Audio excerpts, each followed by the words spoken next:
welcome back to Mrs. Wilson Science. Today we're going to look at how soil forms and the different layers of soil.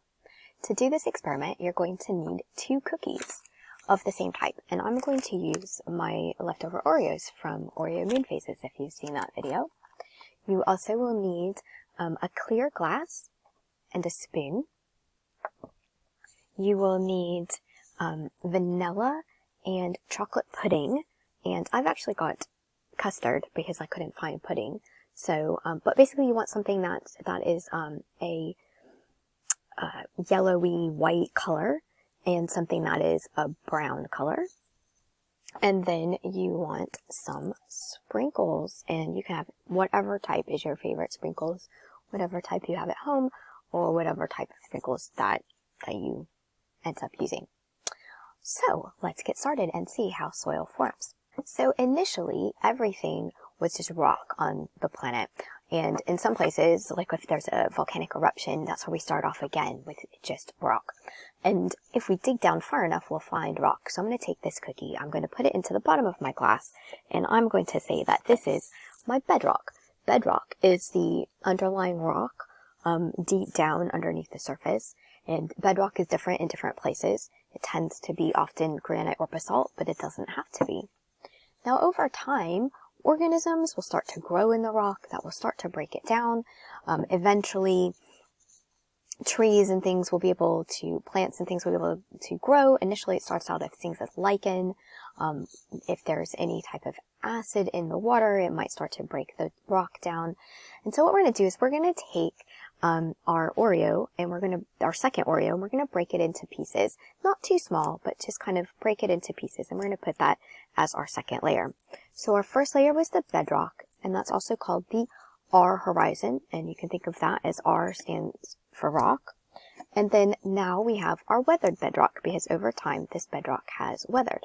Now remember, you don't have to use Oreo cookies. You can use your favorite cookie. I've used Oreos and Nilla wafers to do this before in the past, but any type of cookie would work. And so now I've got my bedrock, and now I have my weathered bedrock on top. And so the weathered bedrock is what we call the C horizon. Now as we dig down further, or above from there, what we'll find is the B horizon, or the subsoil. Now the subsoil I'm going to represent with this vanilla pudding, or in this case I've got this custard that I'm going to use, which is pretty similar to pudding. And so I'm just going to pour this on, and this layer can be quite thick, and it's going down quite far in my cup, so hopefully we'll still be able to see our other layers. And what this is this is the layer, if we look at it from this angle, this is the layer where there's still minerals that have leached through, but this doesn't look like the topsoil. The topsoil is that rich, usually rich, dark, filled with lots of organic material. Now I know not every place in the world has black or brown soil. I used to live in Georgia where there's red clay for the topsoil, but usually topsoil is that black color, what we visualize. Or if you go and you buy some soil at the garden center, it's going to be that rich black color. Well, this subsoil, it has all the organic material has been taken out. It's been used up by the plants and things that have grown in it, but it still has minerals and things that have leached down to the bottom layer. So this is my B horizon, also known as the subsoil. Now, on top of the subsoil, so the subsoil actually will form after the topsoil.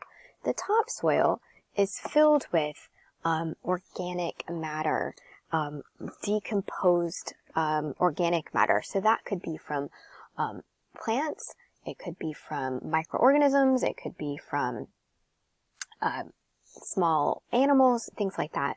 And so we're going to add some of this chocolate on top, and this is what represents our topsoil.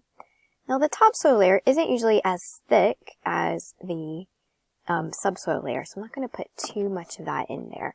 So here I have my topsoil. So you can see here on my side I've got my R horizon, my bedrock. I've got my C horizon, the weathered bedrock. I have my subsoil, which will actually have formed after this A horizon, which is my topsoil, which is a little bit messier in my cup. So we've got the topsoil here, and the topsoil with all that organic material.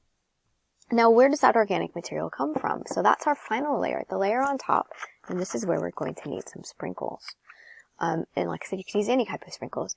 Now, if you've ever gone walking in the woods, what you've probably seen is on top of the ground, there are leaves, there are twigs, you might see all manners of types of things.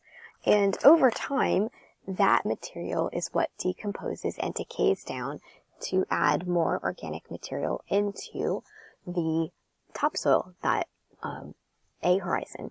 So that top layer that I've just added, that is our O horizon for the organic layer, humus. So it's that decomposed organic or decomposing organic material. So it's material that's in the process of decomposing and breaking down, and eventually adding to the soil. And so those are our main soil horizons and how they form. So remember, we have the bedrock forms first, then, which is the R horizon, and then the C horizon, which is the weathered bedrock. The topsoil will form next from organic material that's in the region. As over time, as minerals leach out of that, it will form the subsoil, which is the B horizon. And then there's constantly added to it more material on the O horizon as it forms the decomposing organic material. And so those are the layers of soil and how they form. So I hope you enjoyed that. And now you have, if you're allowed, you have a nice treat that you can eat. You've got your soil pudding that you can have as a treat. So I hope you enjoyed that, and I hope you'll join us next time on our next Mrs. Wilson Science video. See you next time. Bye.